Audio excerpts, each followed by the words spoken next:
Last time on a set of glass wind chimes, the bot was too loud. I'm gonna turn it down. Perfect. You guys had woken up on a gear and accompanied an individual known as the Timekeeper across an infinite expanse of black void. Very crunchy black void, as you experimentally discovered. Before reaching the strange entrance of a massive machine, one that is suspended in this void and unaffected by the strange touch of the Timekeeper. Then what happened? Then you guys interacted with the entrance to this machine a little bit. There wasn't the presence of another reset quote-unquote lever to be utilized if you guys made any mistakes from this point that you saw, but you did manage to discover what vague goal this Timekeeper may have in seeing how it eventually interacted with a massive limb of an equally massive creature, thing, some entity of some sort that is imprisoned within this machine that also has the same rapid aging disintegratory effect that the Timekeeper's touch does. You were briefly beset on by strange, inhumanly powerful and grotesquely not quite humanoid creatures that climbed up on top of the gears after you guys got close enough to interact with a bangle dangling with glass wind chimes hanging from the limb of said enormous creature. And after that harrying battle, after opening this door in front of you, things have reached a calm moment. A calm moment wherein you guys get to recollect yourselves, appraise your wounds, and see what everyone wants to do. Back in the waking world, hopefully, you're all still sound asleep under the protection of Dirt Scritch, the Folian. Back at the what? Sorry, go on, continue. Back at the ship, hopefully nothing has gone too awry with the crew that you've left behind. And so, you sit here in front of this open door with brass pipes and more gearworks flooding inward and onward into some ambiguous interior of this massive, imprisoning machine. You just flat up call it the waking world. Isn't it the waking world? What it is. It's Bloodborne delight. Like, that's just... Wow, you are not even subtle to those who know. Why would I be? You guys know that I'm...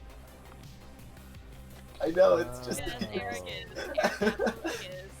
You're just straight up taking it from I'm- Bloodborne. Dude, I'm not gonna lie. Like, I've had to resist the urge very hard to say, create a 40-step clock and mark 1, call it insight. I would genuinely kill you. Yeah, I'd probably genuinely kill me too. Like, that's both so cool and so... Fucking god. Okay. Sorry, yes, back on topic. Video game playing. We can get to the actual music. My bad. Yeah, Red Hot Chili Peppers, Can't Stop.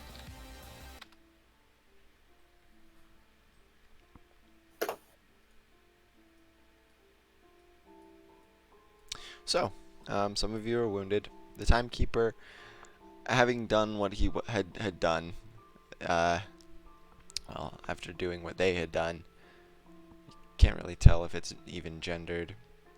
It is pretty content just standing around with you guys. Its hands are clasped patiently in front of it once again as it just appraises you all.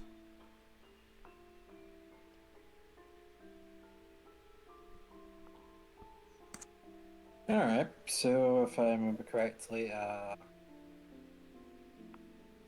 Cecil and Kavi were crippled, so Mali's going to look at Virgil and Albus. Disarm. Woo! Missing arms is fun.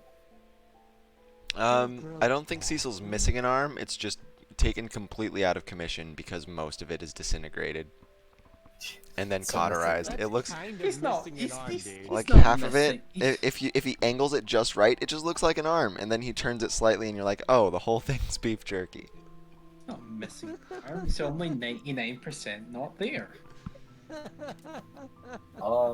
Cecil is also probably unconscious from shock. All things considered. Is he actually? Yeah, I mean, if half of your arm was like shorn off, that's not a feeling that is like a person comprehend. More, Yeah, It's no, more completely fair. But if you're telling me that he's unconscious, I'm going to be throwing something in the metaphorical gears real Go fast. for it. Perfect. Okay. I no, need he to, just piffs. He just piffs back to the real need to world. see what fucking song I was using. I mean, hey, if he's unconscious, that means he didn't hear any of that between Amalia and Virgil, with contribution from Albus. It's also an excuse so I can keep drawing a little bit longer. Right, I was playing this. Alright. Cecil, if that is Yeah. your real name. It's not.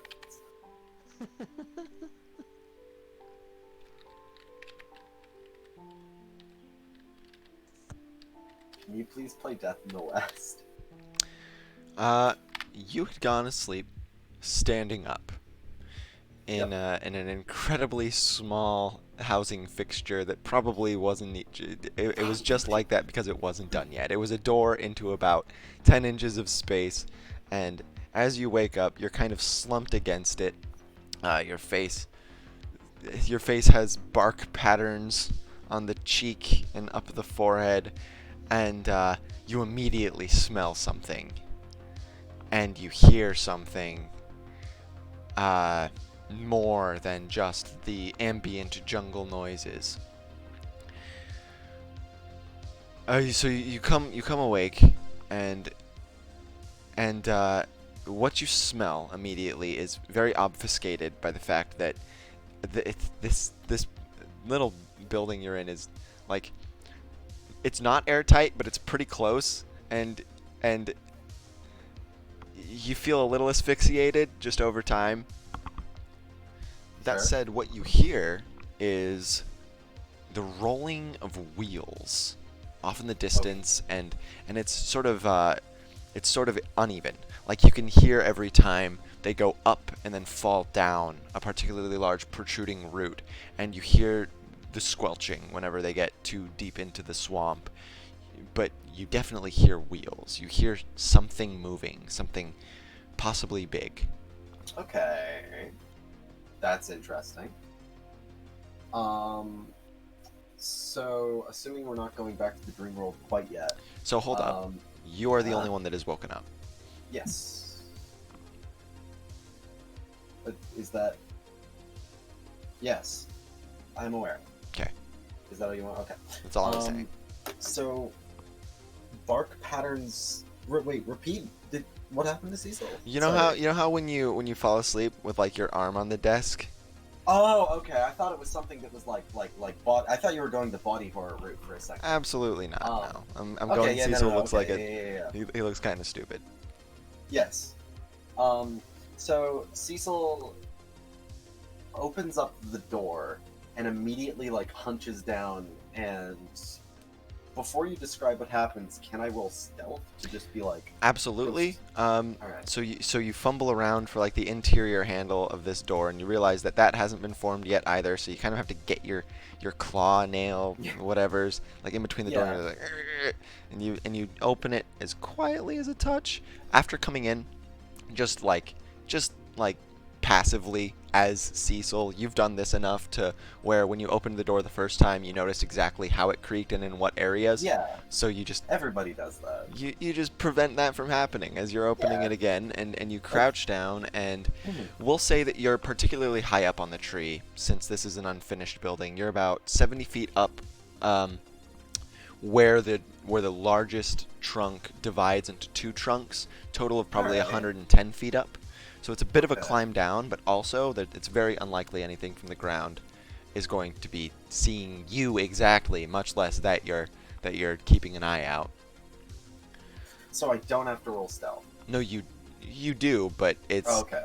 an absurdly high DC for them to notice you regardless. Alright. It just okay. makes it harder. Yeah, Leaf, yeah. You look like a big Pelturin leaf. Yeah, actually, Cecil takes some like vines and moss and like wraps them around the slightly more colored variants of his outfit. He basically like forms a makeshift ghillie suit. He's going full gorilla. Okay. Anyways, so he looks over the edge. What's making the wheel sound way down So it still looks very dead of night, there? and it looks like the wheeled structure. Part of the reason you realize it's been so loud is because it's actually missing a couple, and so there's a lot of squeaking strain on the other three, as two creatures that you recognize just by their description after them having been gone over the morning previous with Dirt Scritch. Yeah. You recognize their Shapithnes, the small four-tusked, four-eyed elephant-like creatures. Two of them, Okay. particularly So small, they're pulling the wagon because they're slaves. Got it. are pulling it, yes. And it doesn't look like they were originally like harnessed to it. Like one of them is behind it and it's kind of like shoving it with its bulk, while the other one has got like some rigging in its mouth and it's walking backwards. It looks like they're trying to get this closer to Dirt Scritch's tree. The wagon itself has a massive spiderwebbing scar of just this burn mark, and half of it basically has been completely blown apart. There's even now some stuff that's just spilling out. It looks like these two animals are very scared and they're trying to get it to something that could potentially help. You don't see any people in this wagon. You don't see any people around this wagon. And you haven't heard any lightning since you woke up. Alright. What's the minimum drop I can make? So from where without you are, breaking leg? I'm gonna say that you're on a tree Mhm. and you're acrobatic. You can just get down by sliding down moss and rigging vine, swinging and shit. I mean specifically, what do I have to do to jump off of this onto a vine and land heroically in front of them? Yeah, you would Roll mostly a be roll. sliding down most of the trunk Okay. until you get probably 40 feet up. And then if you land in the swamp, actually no, that would shatter your knees. Swamps are not good to land in. No. I don't know. Describe how you get down. Well, first I should probably roll. Like I said, you're generally acrobatic. You don't have to roll for this. Oh, okay. So, Cecil tries to do heroic landings like twice before realizing that it's too high up and like saving it at the last moment. So he like stops at the 50-foot mark and then like he's like, "All right, here's my time to shine." Jumps, realizes it's a bad idea, jumps onto like a vine and then does it again at the 30-foot mark and then just kind of lands in a bush and steps out. So as you do, I'm just gonna leave those there. This is just a set piece. As you step out, well, I guess particularly after you land in the bush, are you sustaining the stealth roll? Yes. Okay, they don't notice you. There's no people, you said. Yeah? You even from down here, you also see no people. It's just this battered, like busted into wagon, and two Shpithnis. Now that you're closer, you can see that one of them's pretty wounded. It looks like it has some really rough lacerations down its left hide, almost as if like something with not too fine a cutting edge was dragged down with enough force to break the skin. Ouchie, ouchie. So, can I sneak my way into the wagon? Yeah. Alright. How do you do it? Um, So, like I said, one of the Shpithnis is pulling it along, like walking backwards, and the other one's shoving it forward with its bulk. is there is there a tear in like the wagons, like over, like, you know, the thing that wagons usually have, like, to keep rain off and all that? Yeah, like Is- like the awning. Yeah. Yeah, I'll say there's a tear in there, sure. Alright, so Cecil sees this, sighs, climbs back up a tree, and then, like, on a low-hanging branch, attempts to, like, jump in, if that makes sense. So it just, like, you know how it is. Nope. Yeah, I gotcha. So you get up onto a branch and you just start to drop in, and as you do, you notice something from further deep into the woods. You can't accurately gauge the distance, but it's probably like 500-ish feet away. You see two glinting, like very faint little glints of yellow. Cool, okay. And you drop in, and the smell, the obfuscated smell that you couldn't quite pull apart from the rest of the jungle, becomes a lot more obvious in here. It is the smell of human. And a little bit of ozone. Alright. Is it a living one? I didn't describe what you see yet. Just the right, smell. yes. Okay. And back to the other party. So, Cecil's out. What do you guys want to do?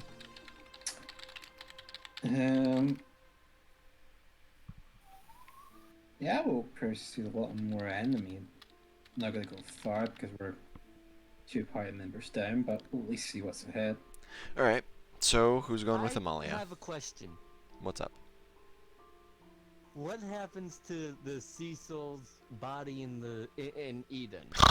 Is it just still there? It starts to roll over onto its arm, and then Huh. stops. Wonder And what happens if we try to wake him up. Huh. It just vanishes.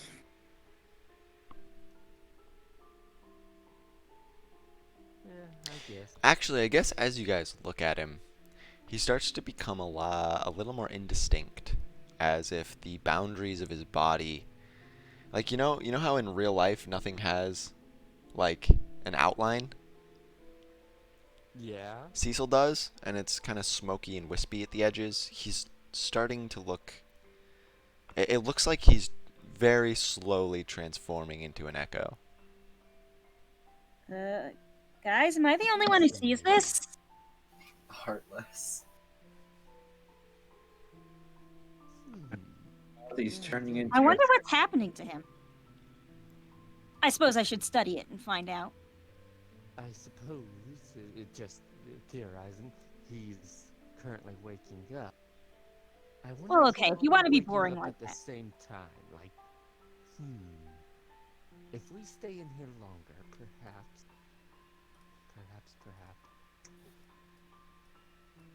Interesting.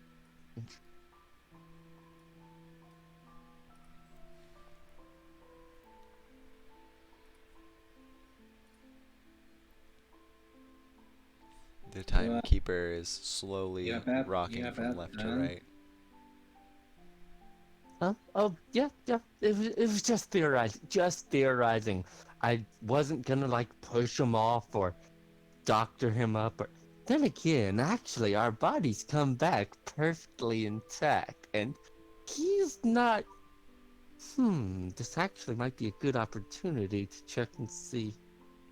Huh. You make a good point. I am so glad. I am so glad I have someone who can talk sense here. Yeah. I'm I sorry. am. Yeah. Like I cannot imagine being around. Well, I was around all those judgy people, and it gets.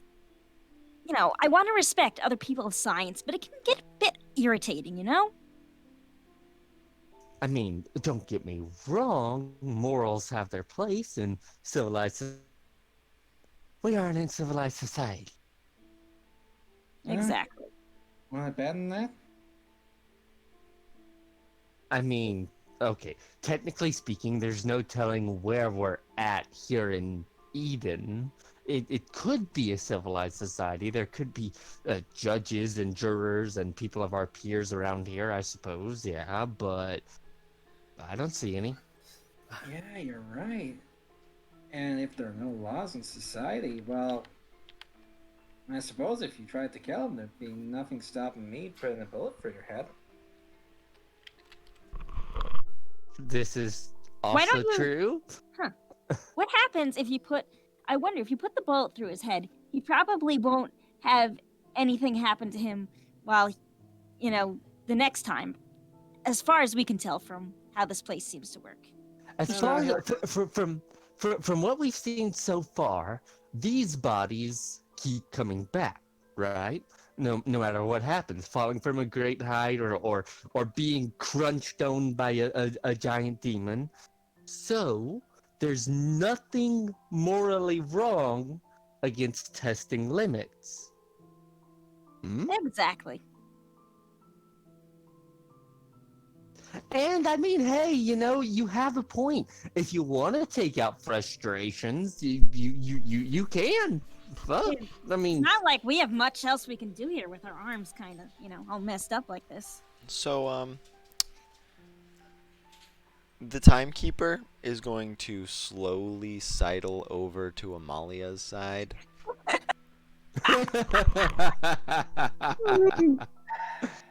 We spooked the Eldritch Abomination. that's fair. Listen. I really shouldn't have to explain why this conversation should not have to happen. But I apparently do have to explain why this conversation should not have to happen. All right, go ahead. Explain. And that is, if you kill him or kill yourselves, then you'll jump right back to the real world and lose any time that we have in here. And what happened True. last time? Right, that but happened- I'm saying that I personally am not really. I mean, I guess I could observe. Observing's always True. interesting. True. We should definitely get on our way. However, she can't do anything right now, and his body, he's obviously not doing anything. Apparently, maybe even turning into an echo, as we speak. So he's already gone. So he's a perfect subject for her to say, and he just kind of hands her a scalpel. You can do a lot with one arm. The brass contraptions slowly build an IKEA around the party while they continue to talk. I've been describing this as a giant machine. It was never a machine. It was an Just an IKEA the IKEA. entire time. Hey, 50-cent hot dogs, nice. That's a good deal. But you are right. We do need to explore this place as much as possible. V, keep me posted, please. Keep me posted when we all wake up. Of course. And be safe. I feel bad. That I'll try, but if I'm not, as long as I'm not crunched, that looks painful, even if it's, not permanent. Oh yeah, it did. I feel so bad for leaving Amalia now. I shouldn't have done I it. would also like to point out one other reason why that's not going to work. Hmm. Just going to kneel there. Hey, Kavi, Yeah? Raise your hand if you want to do science. Ha. Okay. She raises her other hand. Yeah. How far are you gonna get with one hand? I don't know. Virgil could always help me. No, we can't. And No, no, I'm going with her. So and just barrel Ow! through the door. good luck. Besides, I have 2 working eyes here. I can always observe results.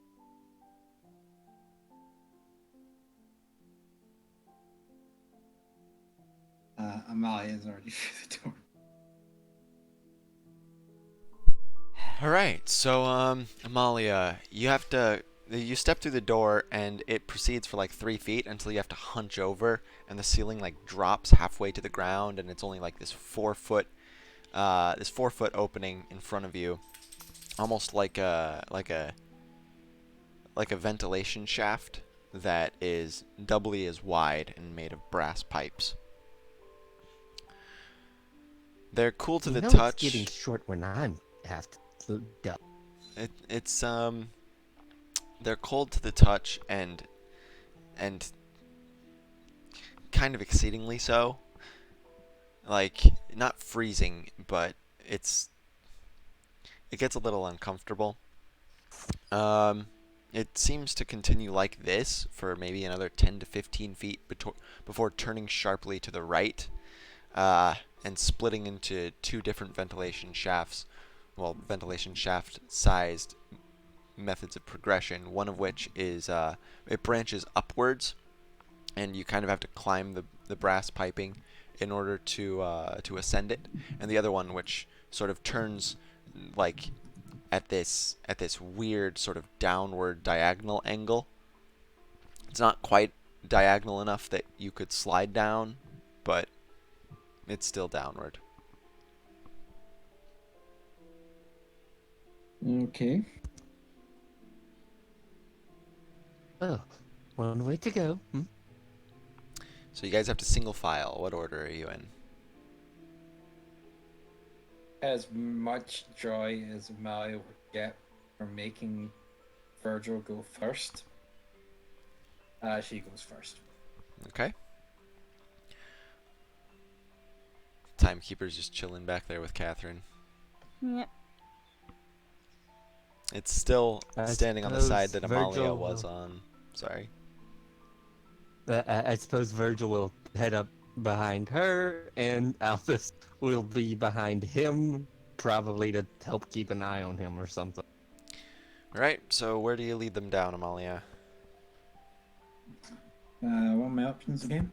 You have climbing the brass piping upwards or going down a slightly diagonal split.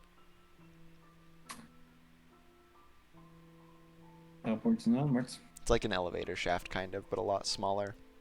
And as you climb, it's not really this concrete sort of rectangular space that you're inhabiting. It's very chaotic, almost as if like it was a natural cave formation, but made of a whole bunch of brass automata instead. And it's still pretty cold, and the brass is all you really have to touch. Roll Arcana.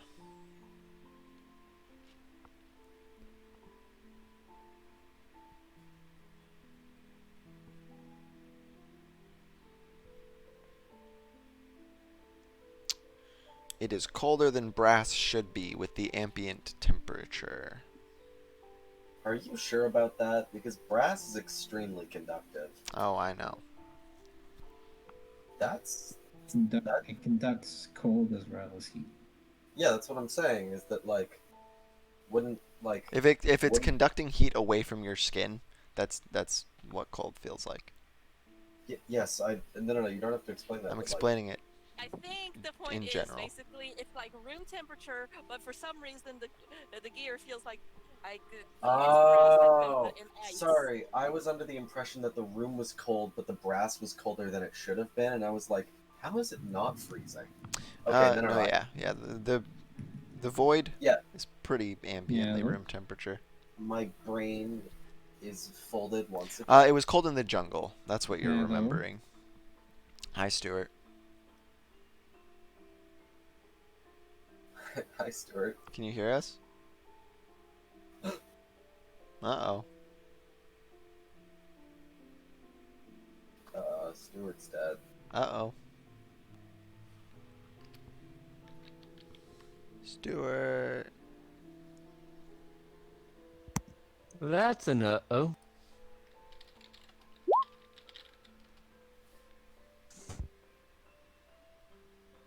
I want to talk about Bloodborne, but I can't. Yep. Shit. Alright, I see how it is.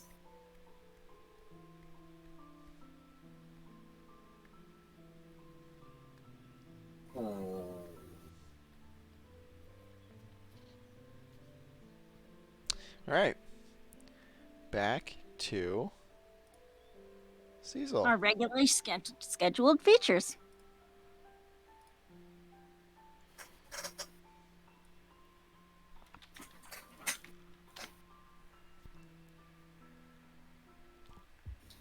You come down into this mutilated carriage, and you realize that the ozone smell that is in your nostrils is Oh, it's me. thick enough to mask the smell of the nearly decapitated Folian in the corner, Oof. as well as the 2 dead Noctians that have been burnt beyond recognition.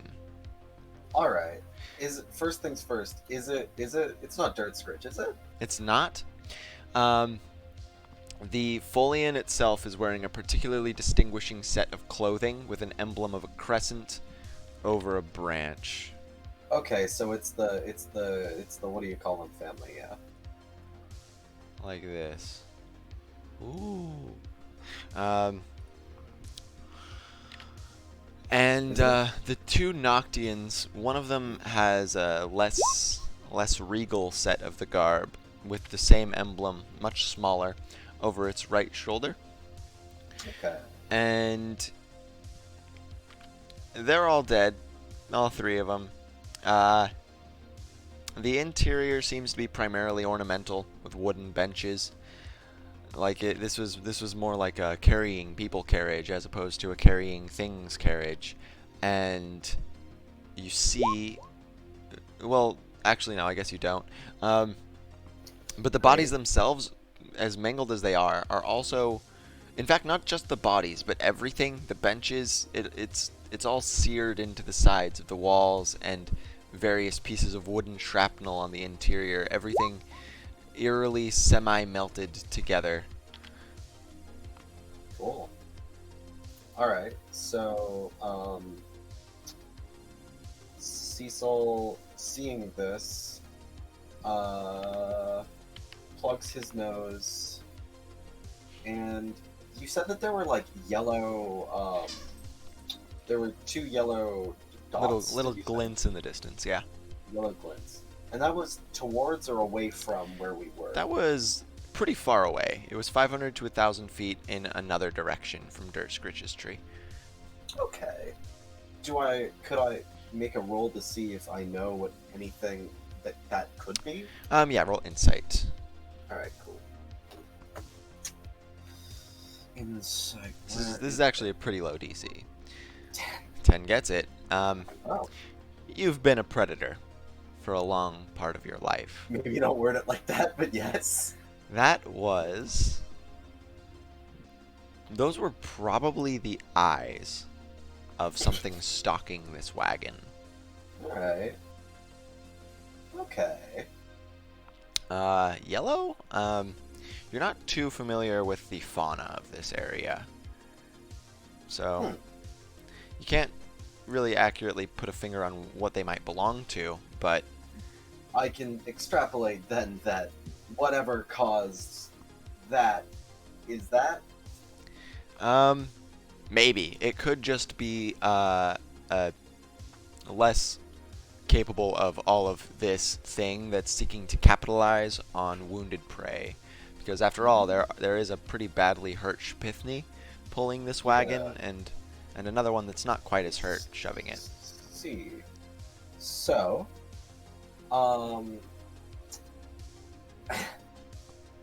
Cecil opens up the back of the wagon and is like, well, hello there. So you open up the back of the wagon, and the Shpithni is like, it staggers backwards, it stops its effort in pushing the carriage. It reels back and like cowers half behind a tree as it stares out at you. You can barely see like the fineness of the detail in its eyes, given that dark vision only gives you monochromatic. You wouldn't have been able to see that the glints were yellow. Never mind. Just for that detail, dark vision is perfectly reflective of regular vision. Wait, no, I figured it out. Okay, Cecil can only see in blue and yellow like a dog. Perfect. That's awful, but perfect. So It is the pretty awful. Shpithni kind of like half cower. It looks around for a tree to hide behind, but none of them are big enough. So it gets like behind a sapling that's not providing it any protection at all, and it's like looking back at you. This is not the badly hurt one. This one looks like it was also doing the brunt of the work. You hear a response squeal from up ahead, but that one's more a squeal of frustration, as it's like, fuck, I can't pull this myself. And it just stops and peeks around the side of the carriage to see what's happening, but you're right behind it, so it can't see you. Yeah, Cecil, looking like a scary bush monster perched on the edge of the wagon, looks out at the, what do you call them? Shpithni. Shpithni. Looks at the Shpithni and is like, I see. You seem to be in a little bit of a pickle, as it were. Roll animal handling. It became a like pickle. that's- Funniest shit I've ever seen. I feel like that's racist. It became a pickle? Yeah, no, animal handling for a roll to something that is sapient and, well... Well, there's definitely smart.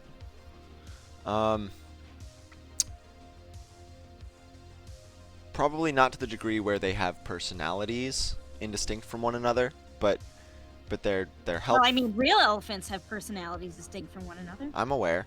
Does that make them sapient? It's arguable. Exactly. And what's the argument for, is what I'm saying. I'm saying that I could roll a performance check on an elephant. I guess, yeah, roll persuasion.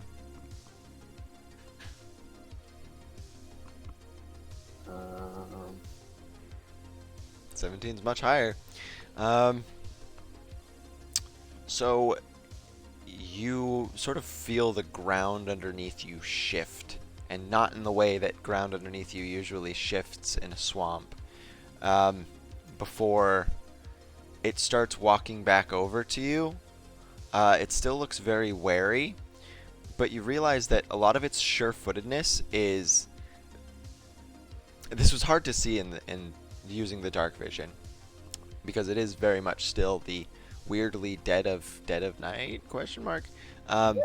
Before, like right before every footfall, stone comes out of the ground to meet its leg, and then Right, yeah, earth magic. and then when it picks its leg off of the ground, it immediately goes back to normal. So it approaches, and then as it gets within probably 4 feet of you, a big shield of hexagonal rock just comes out in front of it protectively, but it's not enough to completely obscure either of your vision of one another, but it's gotten closer, and its guard is still up. Right, okay, perfect. So, from here, Cecil kind of... Are there weird reflective eyes still, like, about? Roll... Yeah, you can't smell it, so roll perception. Ooh. Actually, yes you fucking can. You smell human. You smell very, very, very human. Very not scorched human. Very human in the direction of those two eyes. Alright. So the way Cecil was sleeping, Death in the West's entire like form was wrapped around him as though it were like outward intestines, if you will. As it begins to unravel in its kind of like weird position that it was it in the dark it looks like it's an organic piece of him. As it straightens out into a scythe and he puts it like over his shoulder, basically in the position, you know that promotional art with like guts in the foreground with the Dragon Slayer on his, like, you know what I'm talking about, right? Yes. Okay. And then leaps from the top of elephant creature's shield and into the bush and is actively attempting to hunt down this thing. All right. The Shapithni freaks out again, but the scene is being shifted away from that. I feel bad for them, but this is probably more pressing. And you are going to go kill a predator. To catch a predator, featuring Cecil. Are you back yet, Stuart? You hate to see He it. is still not showing up on the Discord list. I thought I saw him briefly No, flicker back to life. He's but right there. He's on his phone. Cecil, Oh, beheading. he's typing. Why don't you have a seat right there? Yikes. We'll hop on.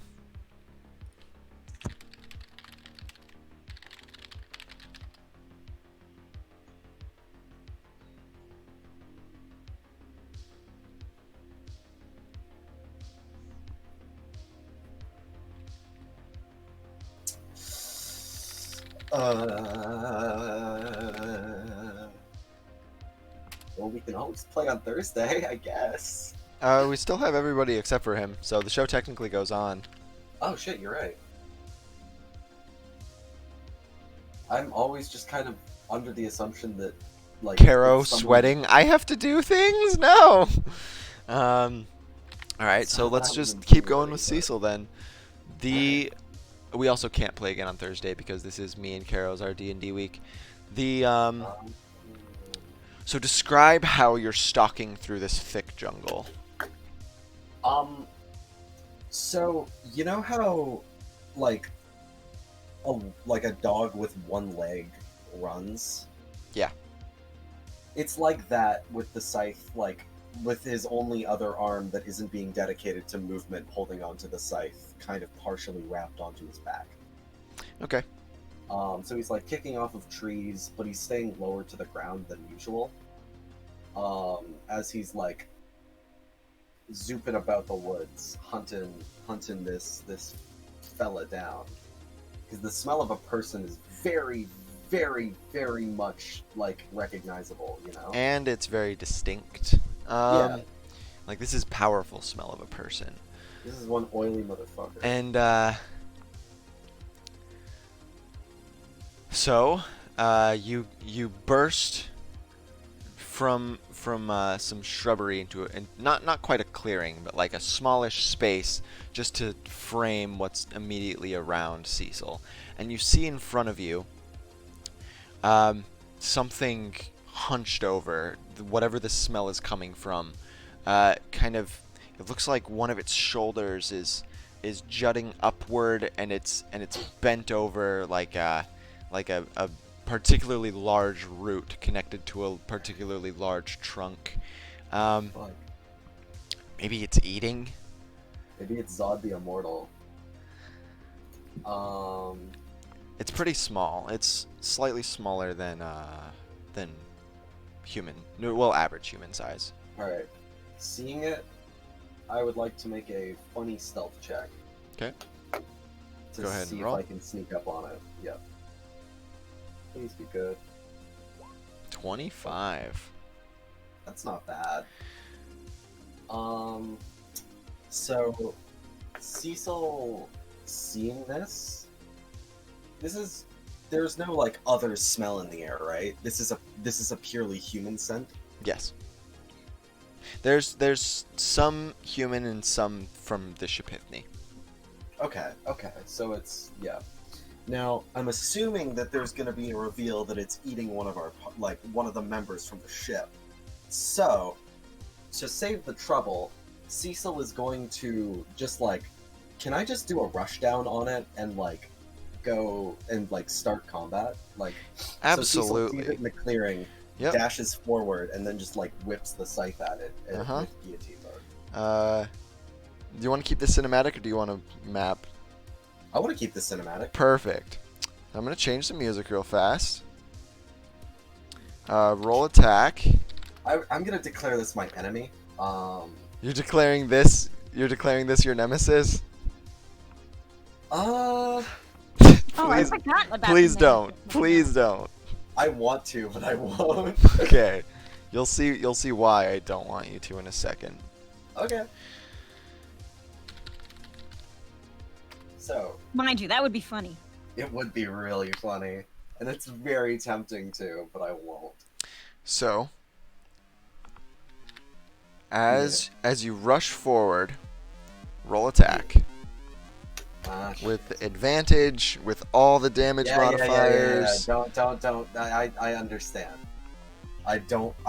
This isn't gonna hit. I'm aware. Oh, it's gonna hit. That hits. Roll damage. Uh-huh. It also crits because you're inducing surprise on this. I'm gonna use Great Weapon Master and reduce that by. So I'm gonna reduce to 8. Yep, still hits. Damn it. Alright, hopefully this functions the way it. Oh, okay. It doesn't matter. Doesn't matter. Alright. As you run forward, you sling Death in the West off your back. Yes. The blade locks into place in front of this thing's neck, and you realize that this is a lure constructed of wood and slathered in human oils, hunched over nothing. Huh, I wonder how you get human oil. And all of the It sudden, sounds disgusting. for this one instant, Bath water. Cecil feels like prey. I'm gonna use my bonus action to disengage. Great idea. So a better thing to do would be to hide, because this thing is destroyed completely. Yeah, okay, you're right. It can't threaten you. So, Cecil grabs a plank of wood off of this thing, and is going to add it to the ghillie suit. Okay. The ghillie suit's effects wore off. You've entered combat. I'm just kidding. It's a Monster Hunter reference for anyone curious. I'm aware. Okay. Oh damn! I'm gonna re-roll that. That's awful. You could exert the 14. I'm gonna exert the 19. Okay, exert the 19 after having used your reroll. No problem. Yeah. So. All right. So 28. 28. Yeah. Describe how you just reassume into the environment.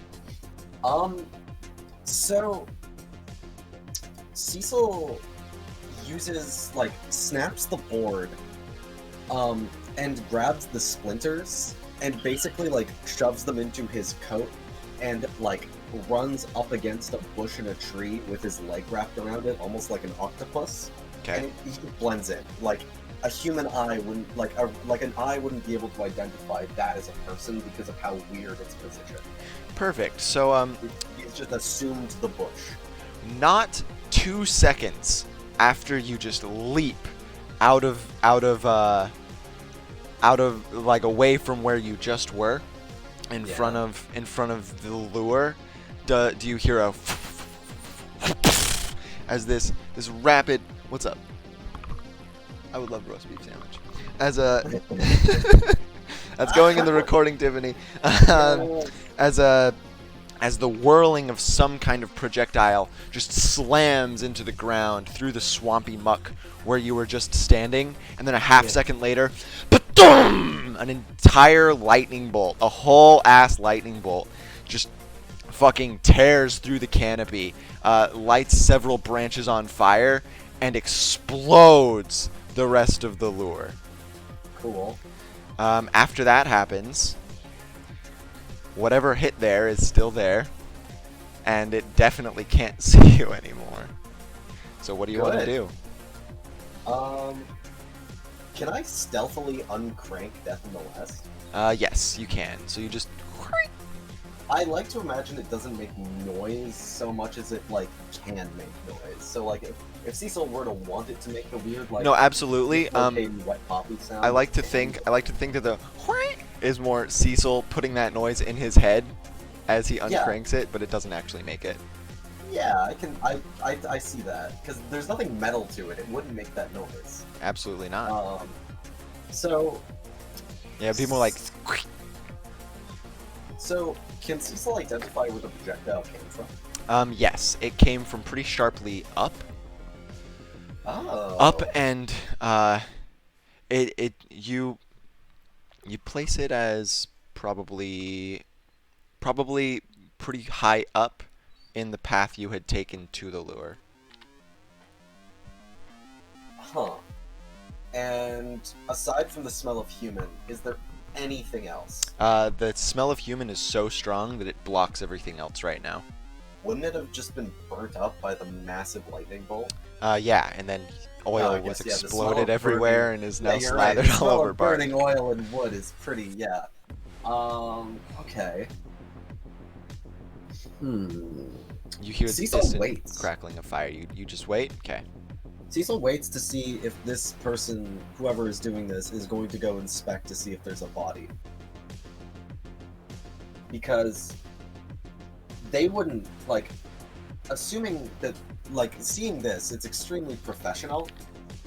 So they would have to have some sort of proof of Concord kept. You know Is what I mean? high good or bad? High is amazing. Something rustles in the canopy directly above where the where the impact was made, where you used to be standing, as something falls through the air and just thump, like kind of slumps heavily into the ground from the impact. It looked like a corpse being dropped. Okay. And how close is this to Cecil? I don't know. How far away did you jump? Back into the clearing. So, like... Probably a good 20, 30 feet. Yeah, something like that. Okay. So There it's was a lot of combat, like, pirouetting. yeah, it's probably about 20 to 30 feet away. Okay. And so it looks like a corpse. Yeah. What's it wearing? You can't really see from where you are. After it fell, it's kind of you can't see it that well anymore. It's obfuscated by a lot of the shrubbery and just the general jungly girth about. But roll insight to see if you could identify what it was wearing as it was falling. Yeah, that's what I'm saying. Or not Like, not was insight, perception. was there anything draping, if you will? Like, did it look like someone falling who had a cape or a coat? Oh, whatever, roll perception, 16. It pointedly did not look like it was wearing anything. And that brings to mind Dirt Scritch. Naked people. Dirt Scritch was not wearing any clothing. It was just a folian. Well, later Alright. you can now infer that she sort of grows her clothing out of I herself. see. Well, this also tells us that whatever dropped it is now pinpointedly above that corpse. So would I have to roll another stealth check to, like, climb up the tree still looking like shrubbery? No. You'll have to roll another stealth check if you want to engage anything. You're still Alright, cool. stealthy. So Cecil climbs up to the tree line, attempting to kind of, like, triangulate where this person would be. Alright, so you're just Spider-Manning around some of the trees, using your flesh scythe silently to grapple into higher branches and Yeah, 100%. flip up and stuff. Roll investigation. Okay. Just so you know, I did uncrank Death in the West. Yeah, I know, I heard. Okay. What was it? Investigation. Oh, shit. 20. Oh, you win. Hey. It is not above that point. However, that folian was rigged to a sort of a vine pulley system that was pulled from the from where you imagine the two yellow glints originated. that Okay, this is very smart. it also It's- kind of triangulates back to where the projectile came from. So you've finally pinpointed that yes, the thing that is after you threw the thing, but it has a whole bunch of things in place to sort of make sure you can't track it down. But you have anyways. You forgot to mention things. Huh? What do you mean? I'm making a joke because he was using Oh. things so many times in that sentence. Oh, yes, right. Yeah, my bad. I'm brain dead. So, knowing that this thing is around, Cecil is going to hunt for it. Is there another smell now that there is... Yeah, after slightly you of get a- into the canopy, Yeah. you smell another ghillie suit actually. Oh, shit! One that's kind of better than yours? Alright. Cool. Okay, let's see what I have here. Shit, I'm thinking of how to track ghillie suits in real life. There are ways. Right, yeah. So, did that lightning bolt did that sear anything? Like, is there, like, smoldering light coming from anything? Like light? Like light, like something got hit with light. Oh yeah, there's enough singed matter and there's like fire up in the canopy that you're in now. All right. Okay. Then that means I can spot for scope reflections, right? Yeah, There is you can one. try to spot for scope reflections, and there is not one. Eye reflections? I'll give you something. How long are you looking? Cecil is perfectly still and only looking for details out of place. Like So- a really shitty So painter. scoping for the ghillie suit is going to be you not finding something. It's going to be you intuiting after there is literally no smell. Like this thing has to be exactly where you've triangulated it to, Okay. and it has hidden itself perfectly. So it's the absence that tells you where it is, as opposed to a presence of anything. So I know exactly where it's at right now. Oh yeah, you could definitely Okay. move towards it. I will stealthily move towards it. How if long are you that's gonna fine. take? 5 minutes, because this is gonna be an ambush and hopefully a turn death. All right, you So I will tell you, there's no way you can surprise this thing because it's waiting for you. Like it has identified that you've outsmarted it in a way that it can no longer pinpoint where you are, so it is waiting for combat to resume. Can I feign fucking up so I can get a surprise on it?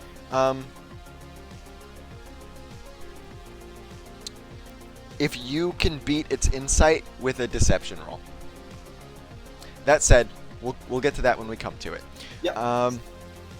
So about 3 minutes into you methodically approaching in an ambushy way, you hear another coming from where you were standing when this projectile was hurled down and conjured a massive lightning bolt. As it sort of begins, whatever it is, it displaces a lot of the swampy muck as it suddenly is regurgitated by the earth in the exact same direction it had come from, and it stops suddenly in exactly the place you know this thing to be. Okay. Well, And now you're engaging it, so that's going to be another stealth check. I don't see how stealth matters if I can't get any of the benefits off of it. Is that big? It still gives you advantage on your attack roll. You just Oh, don't that's get true. a surprise round, Hmm, so it's not an auto crit. I see. 24 gets it, I'm assuming? 24 is high as hell. Let's see. Where is it? Watch it. Yeah. Jesus. Weirder things have happened. All right. Yeah. It's rolling pretty poorly. Alright, so can I describe how I Yes, engage it? absolutely. Okay. So Cecil. Also, I guess roll your deception check. Sure. Oh man. Oh man. Can I exert that? Should have saved that reroll. Sure. All right. So 18 is a little bit better. Yep. I'm assuming that doesn't get it though. Still. No, it does. Oh, it does. Yeah. So I get my surprise round. They are rolling very poorly. They've gotten a Alright, 6 and then a so- 5 and then a 6. Cecil is about 10 feet away from it as he encroaches, and then immediately breaks cover, dashes forwards, jumps past the tree that they're both standing on, as Death in the West like extends outwards and attempts to basically clothesline this person up against the tree and then snap down. So it's got a point like. So it's like an actual guillotine. So Okay. it's not being pressed up against the shaft; it's being pressed up against the tree. Perfect. Roll attack. I get advantage on this, yeah. You sure do. All right. Hit. That counts as a. A 20 does hit. It counts as a crit. So roll. I'm just gonna. Do I just keep rolling until I get the crit thing? So basically, Or- crits How just does double that- all dice rolled. So it's roll 2d8 plus Just 4, push Death in the West 66. twice. 66. Great Weapon Master does not get doubled.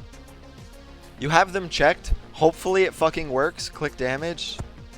I rechecked them too, so it doesn't. It's not working. I don't know what the problem is. That's really weird. Yeah, I don't. Oh hey, that crit. But it didn't But do that's the not thing. right. That's not correct. That's 1d8 plus 1d8. I know.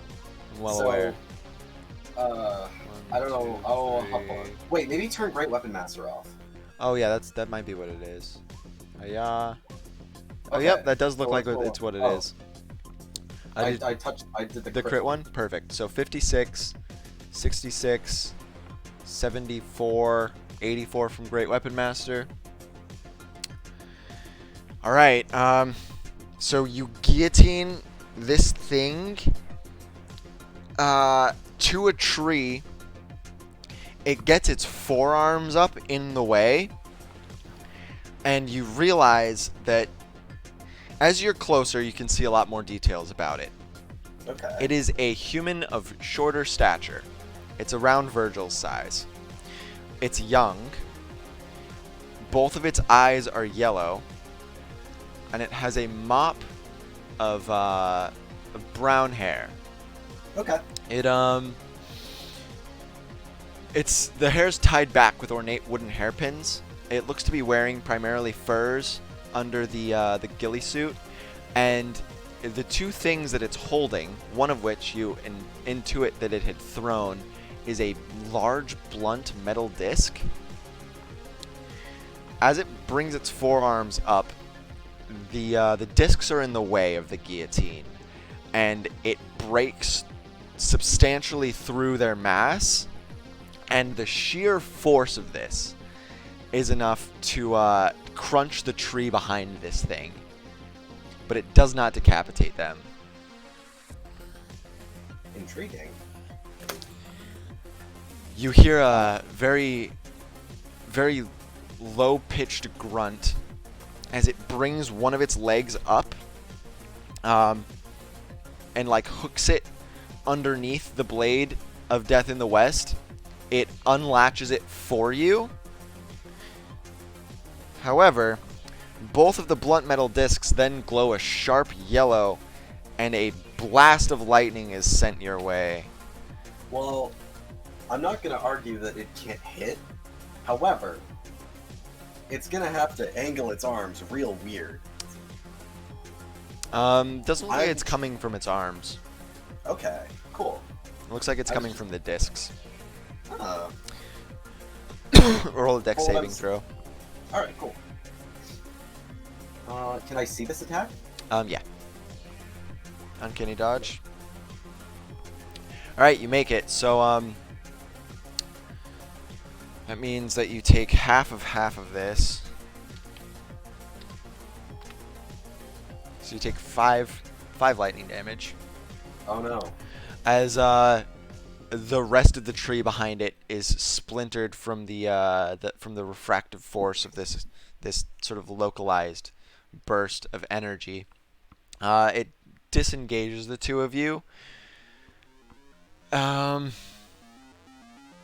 You keep hold of Death in the West, and it's unlatched, so you can use Guillotine again. Okay. Roll Perception. Death in the West is a cool weapon. It is. Thank you. Without anything to triangulate a position off of, the fact that you still can't really sense this thing, you can't tell where it went. However,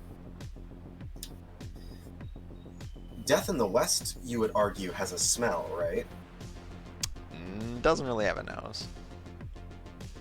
Shut up. It can have like an arcane feasible. smell if you want. Sure, an arcane smell. And it made substantial contact with this thing, right? It splintered into the discs. It did not break the flesh. The concussive force is what hurt him. 84 damage worth of concussive force, huh? The 84 slashing damage is technically what they took. It's just I had to frame the narrative in a way that doesn't kill them. Oh, so you can't kill them. Oh no, it just, the damage didn't. Okay, cool. So I can't be like, you decapitated it. It's at half health. Yeah, okay. That makes sense. So the tree got cracked in half. Like the tree. It got splintered behind the force and then exploded from the lightning. Okay.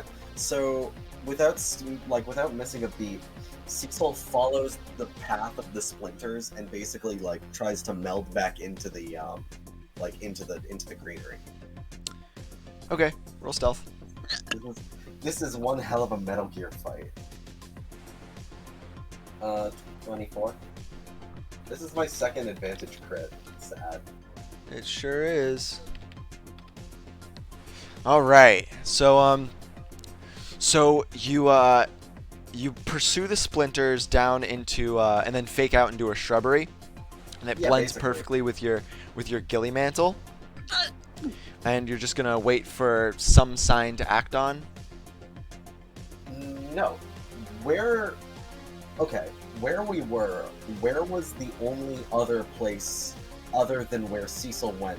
Where were some of the other positions that someone could have evaded? So you were in a canopy. Yes. There were a lot of places to go, a lot of branches to hop to. In fact, it's possible that after the portion of the tree that was exploded behind this thing was exploded, they could have latched onto the upper half as it started hurtling down the branches to the jungle floor.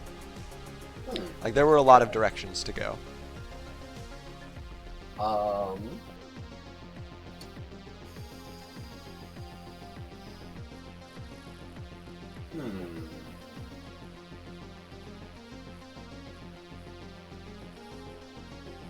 Okay, Cecil takes the ghillie suit off and splits an orange peel, and lays it underneath the ghillie suit, stuffs it full of branches, and places it back basically where exactly he was. So ghillie suit, his coat, basically the same thing.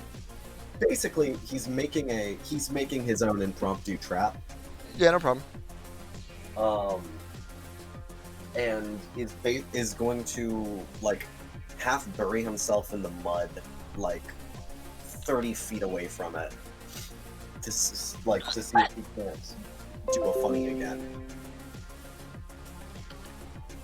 We can probably move, the spotlight's been on Cecil for a while now. We can probably right after I describe what happens. Right, yes. So you're halfway through making the lure. You've split the orange open and you've sort of put it in the ghillie suit, and then you feel the unmistakable instinct of eyes on you. As another one of the discs is thrown again. It allows you to triangulate the position. I'm sorry about your hiccups, Johnny. Okay. I'm sorry too. I'm very However, awful. it is an attack being made on you, and it's potentially a big one. Hmm. Nope, it misses. It hits to the ground next to you. Actually, no. I can see. I think it would have hit. However, like, it hits like the anime would show like it's like shooting down directly on top of Cecil, but when it like the lightning clears, he's just not there. Okay. Anyways, we can continue Dream World. And over to here. By the way, the reason I was like, "Yo, don't make the lure your nemesis." You Yeah, can that's make funny. you can make the other thing your nemesis. That's fine. No, I'm saving it for something special. Unless I start to really lose. No problem. Or I want my theme song to be played. All right. So, Virgil, Amalia is actually right behind you.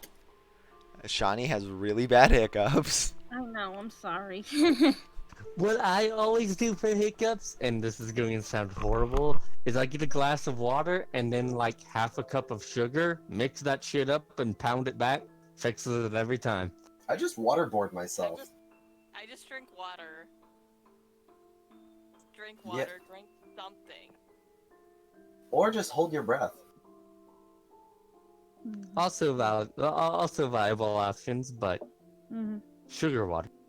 Anyways, yes. Just stop hiccuping. That's a pretty good one. So you Mhm.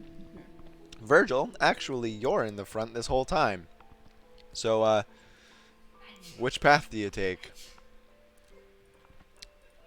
By the way, I posted the perception check on your 24 stealth roll in Windchimes, Fergus. Oh.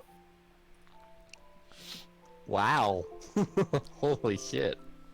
Ah. When that's two fair. people who are really good at a certain thing start fighting in that certain way, whew, it gets real good real It fast. gets pretty bonk. But that was after the attack, right? No, it knew where you were, so it could make an attack, is what it was.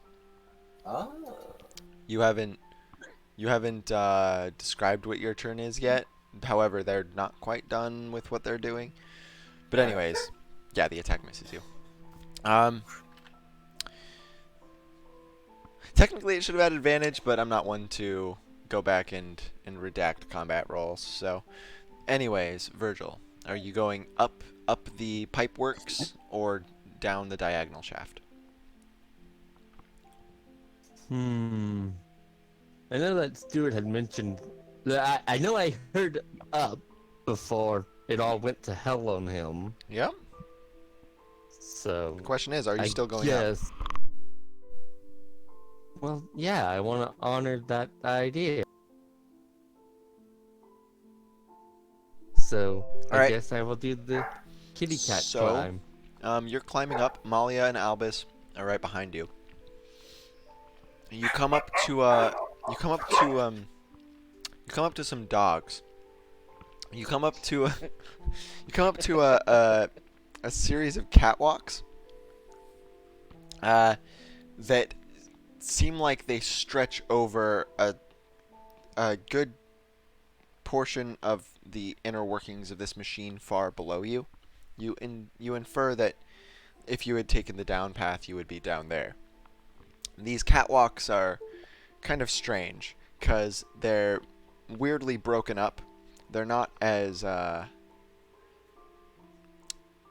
like it'll be catwalk upon some brass piping with no railway, and then it'll break off into just brass piping, and then just some more catwalk, and then nothing, and then the catwalk will continue in like a slightly askew direction. It looks more like a metal infrastructured spider web that's spread over the top of this large chamber that you've come into the top of. Right above you, there's a lot of moving pistons and gears that you can't really get through. They're so tightly wound together, and just bound in like these intricate sort of chaotic pathways of metal. You hear the you hear the you hear some steam being forcibly expelled far above you. You feel like a slight static in the air.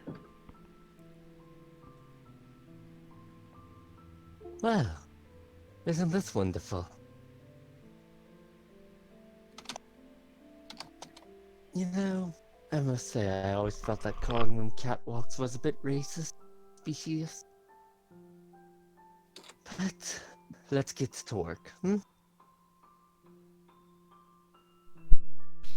So this is a puzzle room. Do you guys want to do it without A, the timekeeper here, and B, the rest of the party? I believe in you. No, I don't. Yeah, I do. Go for it. Can I get a look at what's below as well then? From my vantage point? So below, it's kind of like this little. It's almost like looking into the top of like a rat maze,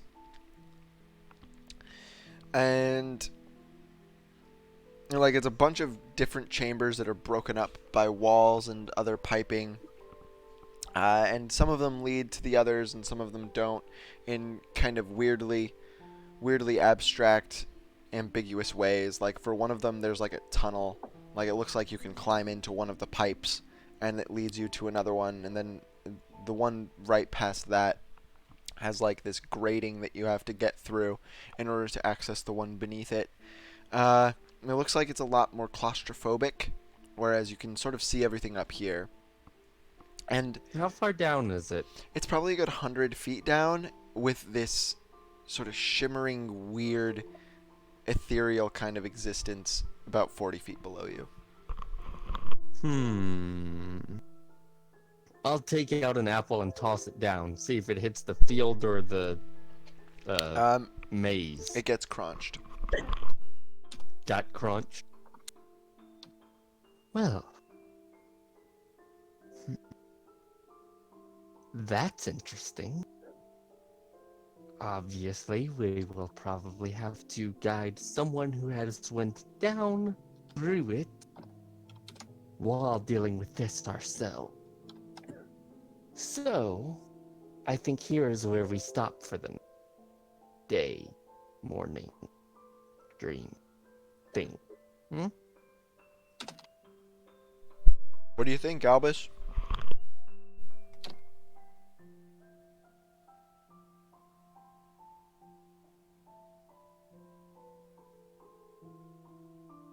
Sorry? Virgil thinks you guys should stop here for now. Oh. I was already working. Alright, so you guys reconvene with the timekeeper and with Catherine. Well, there appears to be a maze on one side and a catwalk maze on the above. You people on the catwalk maze above probably direct people down below. There's a crunch zone separating them, so that's not going to be very good. We are done for the night. I do believe. I do believe. How goes the, So is he Catherine, an echo or... what? So Cecil is now like this vague, smoky, blackish humanoid. More and more of him has seeped away.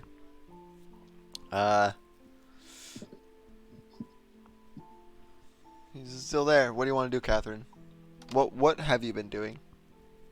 I've been testing every few minutes to see if he's still tangible, if I could still touch him. You can still touch him. It's just like touching this weird, spongy. Yeah, if I can move, if I can like roll him, like not actually pushing him off the edge, but just Yeah, you can still roll him. It's just this weird, spongy latex texture. Epic.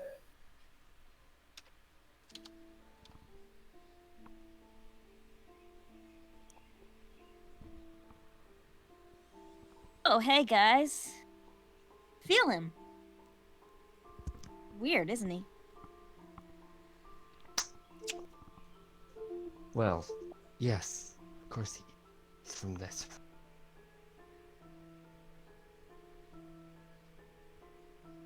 Too cheap? Perhaps. Still hilarious? I think so.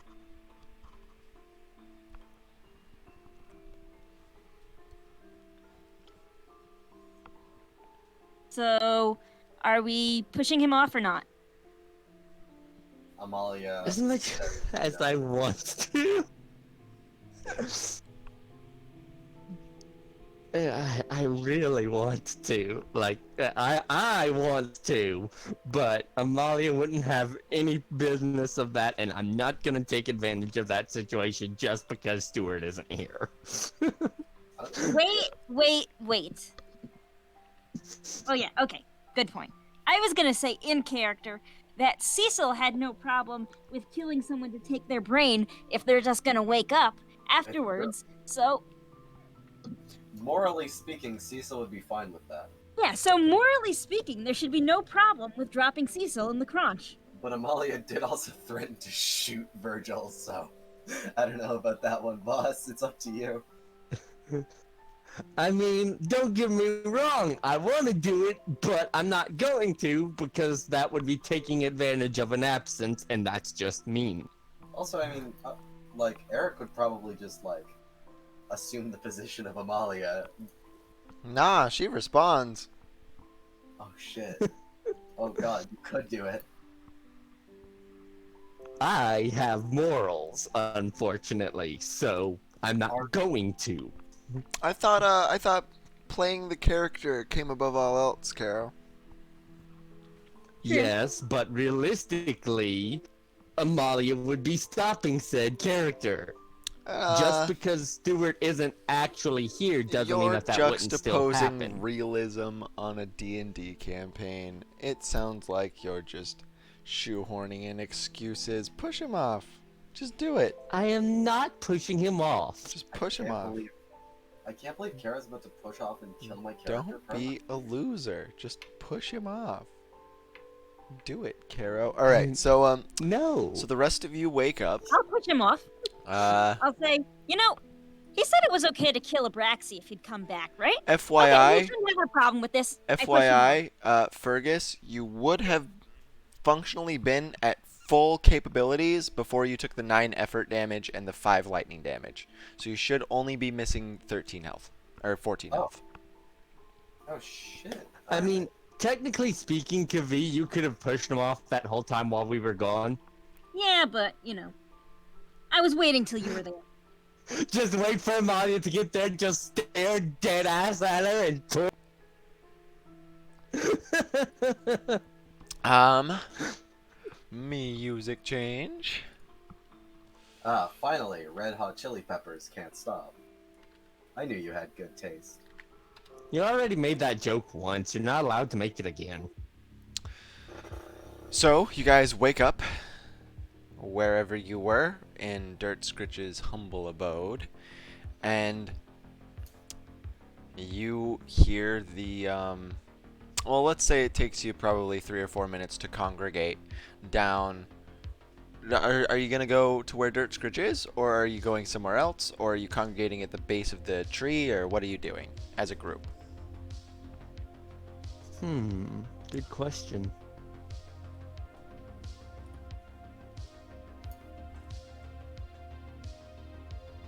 Well, okay. First we need to settle, do we see Cecil fucking getting up and walking about and doing all that? You see the door ajar from where Cecil went to sleep.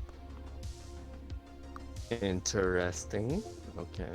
Fucking Hunter x Hunter is advertised as Goofy on Netflix. Chimera Antark begs to disagree. Yeah, no, the Chimera Antark is super goofy. What are you talking about? You silly goofer, you funny little goof. I saw some post that said, because you like dark, here is Madoka Magica. And, you know, it looks all cutesy, so they're like, what the fuck are you recommending? And someone's just like, oh, you sweet summer child. Alright, so you see Cecil's door ajar. All right, well, I'm poke my head in the fucking tenant room. He's not there. Nope. Well, we gotta find him. We gotta ask if he feels any different. I mean, did you feel different when you died in the crunchy eatingness? No, No, you but don't just feel for any different, when you woke Cecil. up. I suspect it's gonna be no, but just for completion, we have to examine him the morning after. You're right. You're right. You're right. So I suppose we should find him. You hear a lightning bolt in the distance, the pretty nearby distance. It shakes the canopy above you and reverberates down the tree, and you all feel just slightly charged. There's no rain. I want to blame him. I'm going. I know it's unreasonable, but I want to blame him. I'm gonna try to remember if this is a thing that normally happens No. in this district. God, no.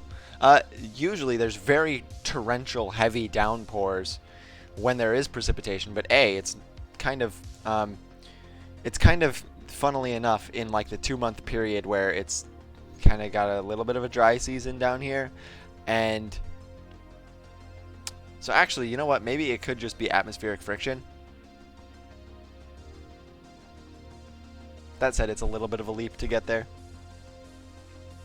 Your bullshit meter's going off, Catherine. Okay, this is not normal.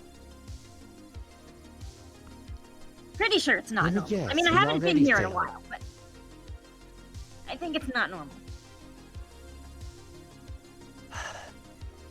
Well, what do we see from like the railing base walkway base of of the the tree? house thing? You see jungle. You see the vague shape of a horribly damaged carriage being pushed by a couple Shapithnes.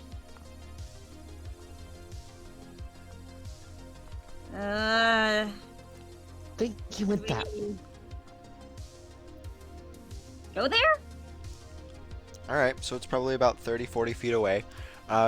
As you approach, the Shapithnes get a lot more, they slow down, and they're pretty wary, as you're multiple people, and they weren't expecting multiple people. So you get there, and there's some earth magic raised defensively at you in the same way it was raised defensively at Cecil. You see this shattered carriage with lightning scorch marks on it, and you smell the ozone, and you see the wounded animals. My, what happened here? Here, I'll take care of it. Second lightning bolt. Seems to be in the same exact place. So, should we go? And You think we can actually, win this with this? Probably. do you guys have anything specific in mind that you want to do, like, immediately? Because I kind of want to resolve Cecil's fight. Tend to this wounded animal. Alright, roll medicine. Roll medicine and animal handling. Wow, that's low. It's impressive. So, Virgil, you start to approach one of the Shapithnes, and from this earth magic barrier, a small rock flies at you and just hits you in the forehead. Doesn't do any damage, but they're telling you to back the fuck off. And I mean, look, it makes you feel better. the medicine check allows you to kind of appraise from a distance that there's a really bad wound on the side of the Shapithne on the right. It's a part of its flesh was torn open from a lot of blunt force, just being dragged across it. High friction. There's probably a lot of poor broken thing. bones. There's probably a lot of friction burns around it, and one of its tusks is broken. Oh, poor thing. Poor. Are you sure you look? I can make it all better. Like holds up gauze wrap. Roll Persuasion? persuasion, yeah. I'm not allowed to have anything in this damn campaign. So you go to Nope, we're not. you go to hold up your gauze wrap and you take out your tonfas instead, and it just backs Not up. those. It backs up another couple feet, and the earth magic gets thicker. Catherine, what are you doing? I'm watching this with amusement and summoning Danger Plant too. Okay, you summon Danger Plant, and the Shpithnis freak out more. Is high good or bad? High is very bad. Let's go with low. All right, so low's good. Nice. With a 65, the wounded one turns and starts like limping away rapidly. It's like, fuck this, I'm getting out of here. There's way more weird people than I was expecting. The other one is like kind of strafes nervously, but it's still here. And that brings us to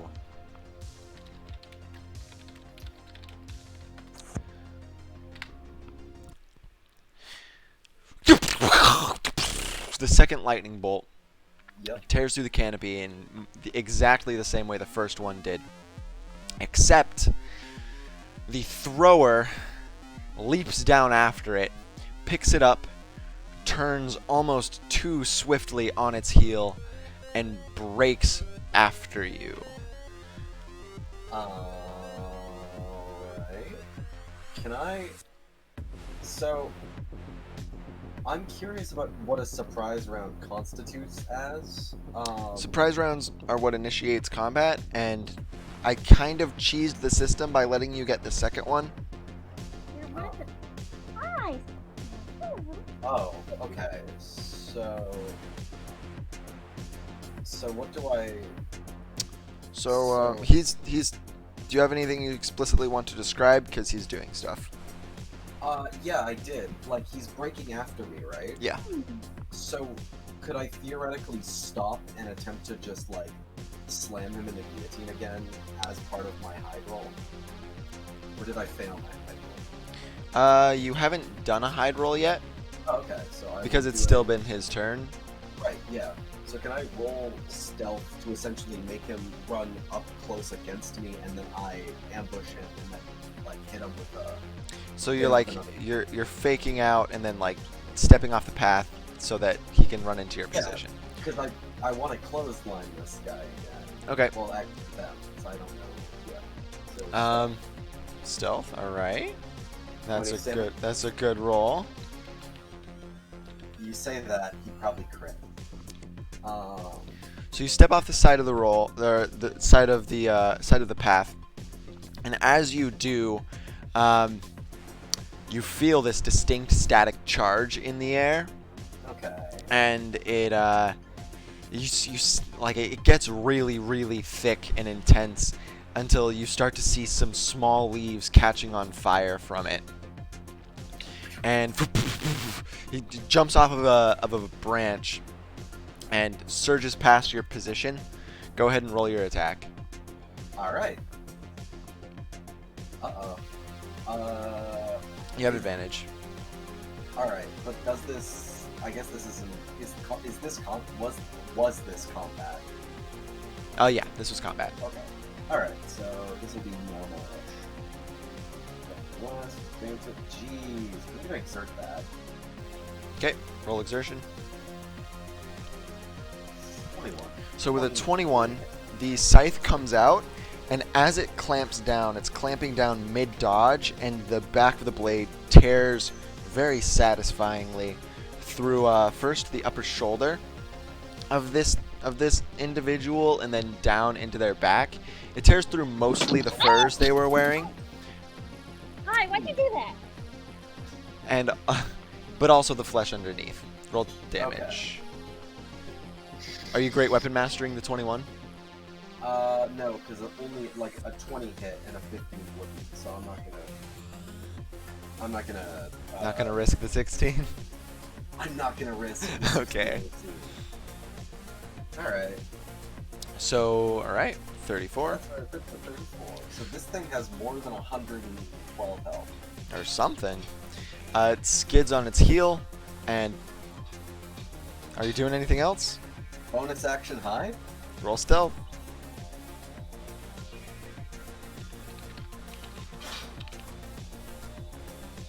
So how do you hide?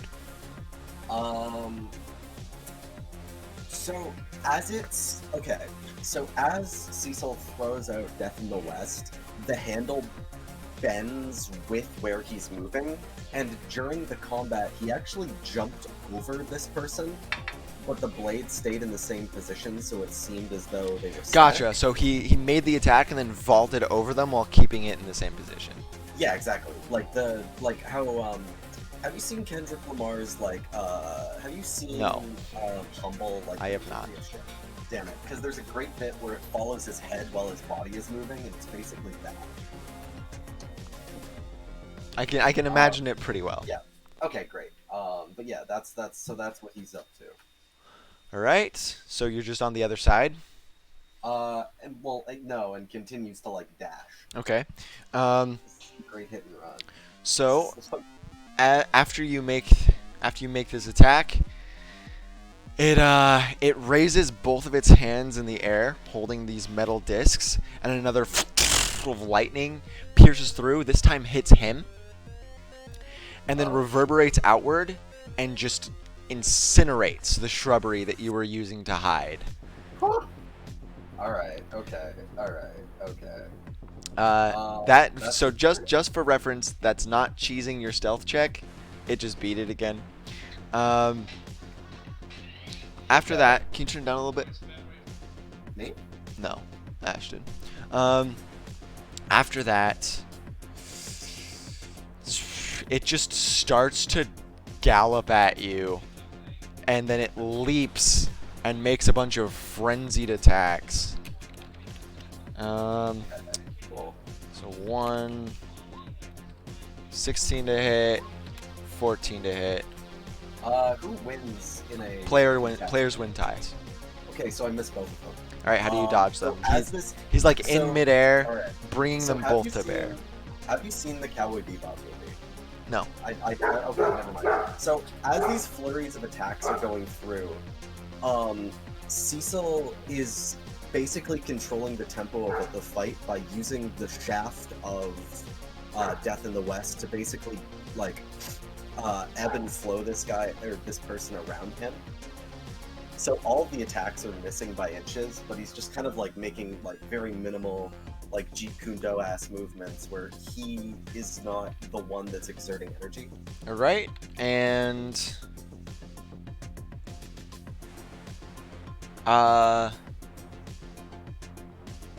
yeah, you still have a reaction. If you would like to contest this grapple, you can. Oh, this is a grapple? No, the grapple's coming after. Uh-oh.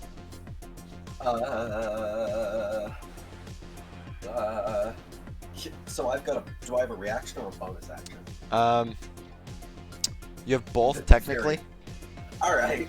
and you can unclamp Death in the West while grappled. So, What? well, because it's autonomous. Yeah. It can do it by itself. Oh, okay. So, all right. Could I, if I have a bonus action, couldn't I just disengage? Or better yet, So- hide? I guess this is still happening during its turn, so all you can really use is your reaction. Okay. So I guess Can I react unclamping Death in the West? No, you have to bonus action. Okay, so what can I actually do as a reaction? Contest the grapple. That's it? Or uncanny dodge if it somehow deals damage, but grapples almost never do. Well, I can't actually win that. You can crit. So I have a 1 in 20 chance of actually doing anything. Along with any rerolls Weirder anybody things have wants to happened use. to you. Let's be along, honest here. along with exertion. Oh, you're right. Exertion does exist, but this. All right. Can I? I wish there was a I wish there was a way I could use intimidation to make a bluff of doing something, but I suppose this is D&D. It's pretty restrictive. If you role play it out in the description, I might let you add your intimidation modifier as well to the roll. All right. So if that's the case, as this, like, as it's like flurrying its attacks at Cecil. So Cecil like emits a low like Palturin growl, gets down on like all fours for a split second as like Death in the West kind of coils around his arm, looking like almost as though it were a parasite, and like just tries to make himself look as inhuman as possible as he leaps at this person to contest the grapple roll. Okay. So athletics / acrobatics, and then add your intimidation check, or intimidation modifier, because yeah, I would say that counts. So 19 plus 8, so that would be 27. Which means that if you exert, minimum roll gets it. Fuck it. Yeah, okay. I don't care. So roll to see how much. You lose 8 health. So the way it's grappling you, funnily enough, is as you launch towards it, it just moves the discs it's holding in a way that maybe Death in the West goes through one, and then like your leg goes through the other.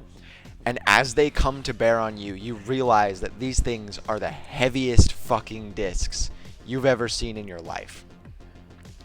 And they just start to drag you to the ground until you realize that it's faltering.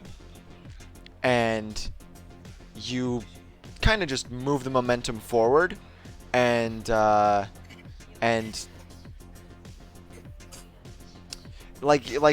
your limbs sort of painfully scrape against the discs as they're continuing to fall, and you have to pull them out.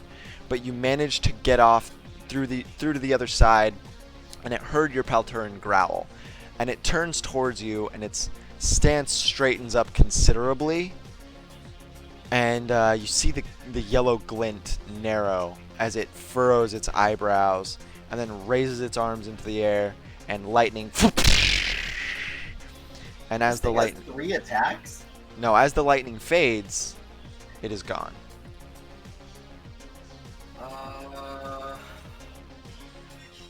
And there's not. I'm assuming this is the end of the combat. There's nothing I can do. It depends. What do you want to do? Well, I mean, It could be hiding. It definitely wasn't really the sort to hide outside of the initial ambush. Well, I follow the smell of its blood. Follow the smell of its blood. Okay, you follow the smell of its blood to where it was standing, and then the direction it had taken to get to that point after you had wounded it. From what you can tell, it just vanished. Out of character, this is the end of combat, right? Yes. Oh. Okay. Well, it wouldn't have been the end of combat if you had figured out some crazy way to be like, surprise, motherfucker. Well, it teleported. And Amalia has a thing that could have been given to you that would have prevented that. Just saying. Eric, no. Do not make me get the spray bottle. Anyways, so you're standing in a jungle wreckage of just the aftermath of some really brutal lightning and deforestation via Death in the West / metal discs. Yeah. Roll insight. Okay. Oh yeah, so it was mostly wearing pelts, huh? Intriguing. 20 or 23? You had made no indication that you were a Palturin prior to the growl. And then after you did, it disengaged immediately. Cecil has ears. And a big old tail. That's true, but that just tells you that this thing probably doesn't have dark vision. Oh shit, that's both more and less impressive. Okay. So, I mean, after that, like, 5-minute scuffle of just, like, guerrilla tactics, it was two Viet Cong going at it. Basically. Cecil just like walks back. He's not harmed at all. He's missing his coat, but aside from that, he's unscathed. All right, so Cecil gets back, and you Actually, no, he see takes his coat. It just looks like shit. you see the rest of the well, some of your clothes are probably like burnt up and singed, but you're not physically harmed at all. And Oh, hey, Cecil. the We rest were of the looking for party's you. there in front of the carriage. One of the Shapithni, actually, as you're approaching, one of the Shapithni is just running by you. It doesn't notice you at all. It's the pretty heavily wounded one. Huh. Come back here and let me heal you, you little shit. Are you going after it, Virgil? Yes. Are you being stealthy, Cecil? Uh, yeah. All right, roll stealth. I wanna. I'll bite. So, Virgil, you run into a tree, and Cecil, Virgil runs into you, and you're just like, ow, a tree, and then you keep going. Ah, fuck. As Virgil is running by, Cecil just attempts to like pick him up under the shoulders, like the armpit carry. Contested Like a full grapple? Nelson. I guess. I'm It's gonna say he doesn't expect it because it was just a tree, right? So, Hi. put me down. Uh, I. Oh right, yes. I assume you're going to go heal that one. Yeah. Okay. He drops him and just continues to walk over to the party. Why are your clothes? Never mind. Get back here. Cecil sets his clothes down and looks like a person again. Um. So, do you and- feel particularly crunched in any way? No, not particularly. However, there was an assassin sent for me, so I feel quite a bit more special than I had before. Ooh, assassins. Yes. Anyway, is trying to kill me, so could you explain to her that thing that you said about when you said why not take out Abraxy's brain because he'd come back to life anyway? So Cecil intuits the situation, flashes a grin that only Catherine can see before looking back up to Amalia and being like, "Oh my God, they tried to kill me! Ugh, I can hardly believe these people sometimes. Amalia, honestly, are you going to let this insane botanist do what she wants with me?" So, He's really laying on the theatrics. Amalia Muttering, is hypocrite, going hypocrite, to hypocrite. Amalia's going to use Dimensional Rift. No, she responds. That's the one opportunity I'm going to have to do this because Stuart never misses sessions. It's fair. It's fair. Let's be real here. So, a door slams pretty high up, and you hear scuttling as Dirt Scritch makes her way down to you. She's like, "Oh my gosh, it's She goes and examines the wagon. Doesn't care about the Shapithni at all. The Shapithni backs away from her, and as she's opening one of the doors on the back of the carriage, Cecil, you see that it says Fire Auditor in it's carved into the wood. Nice. I can assume that the thing that I thought was not a fiery auditor. I can extrapolate, considering that there was no insignia. Yeah, probably not. Okay, cool. The people with the fire insignia in the carriage, at the very least, don't seem to wear furs. So Dirt Scritch looks at you guys and says, "Did you do this?" No, actually. We only just woke up. Well, most of us only woke up, I guess. Cecil, did you do this? Not that I'm aware of. Hypocrite.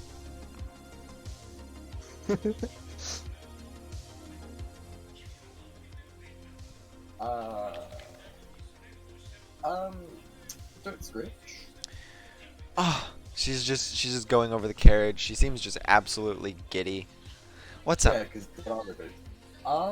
do you know of any lightning magic users?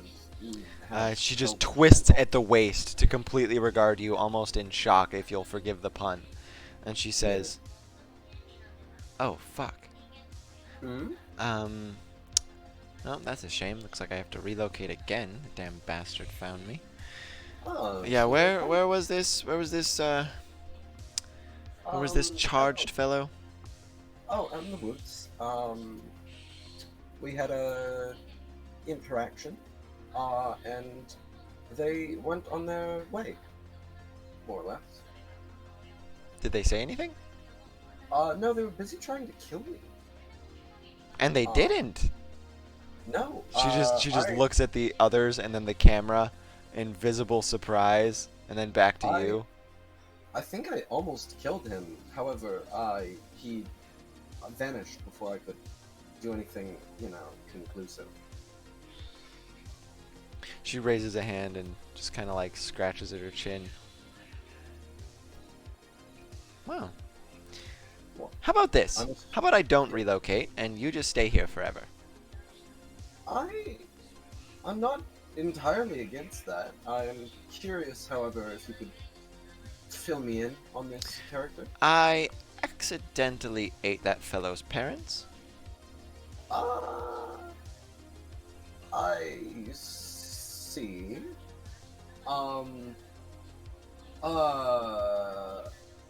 Accidentally. I didn't know that they were the parents of something as extraordinarily powerful. But are you normally in the habit of, snacking on meat things if you don't think they're powerful? Like I said, I am through belief and ideal, strictly a carnivore. Of sapient things. But you don't munch on them. Hey.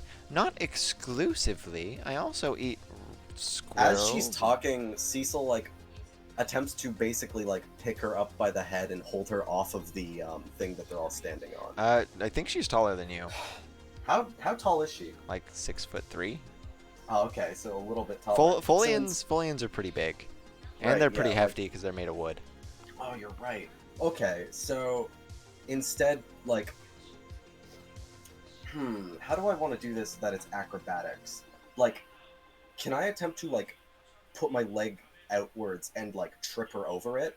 And then kind of hold her off of it, you know what I mean? Trip her over your leg and then... Okay. I'm assuming that we're all standing on a relatively high up spot. No, you're down, where the carriage is. Okay.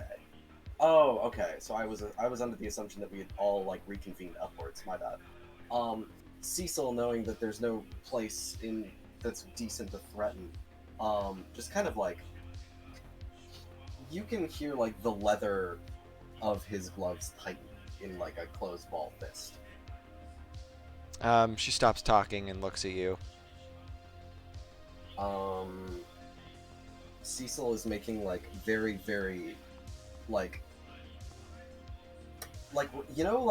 when a reflective dog eye contact that is kind of scary if you don't know the dog is friendly. Yep. Can I roll intimidation? Yeah. Awesome. Hey, Snake Eyes. She definitely backs off of him and was like, what's going on? Why is he doing that? He just he walks off real quick. She just looks at Catherine and Virgil and then sighs. Great, left with the crazies. Virgil is still chasing that thing, so. Okay, let's say you catch up with it. It's wounded. Thank God. Is that good or bad? It kills. High is bad. Yeah, I figured. Its condition has visibly worsened in its haste to get away from you. That was a good thing you're a doctor. Just that said, stand it no still. longer has the energy to run. It's collapsed on its side and it looks like it's gonna die soon. Time to get to work then. Medicine? Roll medicine. Medicine.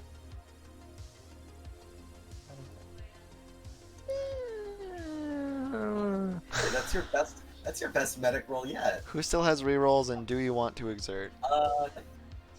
I can re-roll. We're already. We don't have too much of the section left, As far as we know. as far as we know. Technically, we still have like an hour. There it is! There's the medicine roll. So you immediately sit down, and this is not something that you've worked with at all. And the organs are all placed very differently, and you're not a vet. That said, you very quickly intuit how this thing's body works. And you start getting into extracting a lot of the bone shards that have pierced its organs, and stitching up internal bleeding and reallocating capillaries and arteries in the right places. And then you cauterize the wound shut, because it's already sort of cauterized just around the edges, and completing the process is the best way to do it, seeing as how if you try to stitch it shut, it's just going to pull the skin off as it's too damaged. So you do that, and it's still exhausted, but it's going to live. There. Unless something eats it in like the 8-ish hours that it'll take for it to completely recover. Just to give you like a sense of scale, this thing's about as big as like Irish wolfhound. So it's definitely not elephant sized, but it is elephant shaped. Big dog sized. Come up here, Pie. Come up here. Speaking of good kitties. So Kitties are not allowed in the Ooh, session. they're pretty. Kill them. Yeah, cats aren't allowed. Sorry, cats have been banned.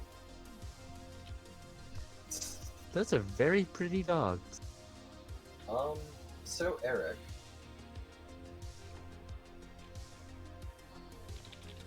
We're gonna resolve pretty quickly, because it looks like Yaroth's checking out too, which is fine. So, you guys, what do you want? What do you want to do? What were you gonna ask, Fergus? I was going to ask, out of character, will I be seeing this, this Sasuke again in the future? Yes. Well, that takes part of the fun away if you just ask that straight up, don't you think? I mean, yes and no, because I can also plan around that. And make something, Yes. okay, cool. Very cool. Alright, that's all I was gonna. Is there anything you want to close out with, Catherine, or are you good? I'm good. And Virgil? You want to make your way back to the group, or are you staying with the Shipipni? Should probably stay with it. So, for just at least for a couple. for the sake of leaving off with a somewhat cliffhangery note, Virgil, as you're staying with the Shipithni, you've noticed the signs of combat that likely Cecil was involved with. You're pretty close to the sites of the lightning bolts that happened, and you hear some rustling, like It wasn't me. probably 10-ish I feet didn't do away. it. So, as you say such, some people in furs sort of come out non-aggressively, and a few of them come forward, and they have differently ornamented headdresses, and they examine the Shipithni. Some of them run their hands along your handiwork, and one of them kind of like a caretaker affectionately caresses the broken tusk. And the Shipithni regards them, and it doesn't seem like it feels in danger at all. Another two step forward, and they sort of help it onto its feet. And they look at you, and two of them gruffly grab you by the arms.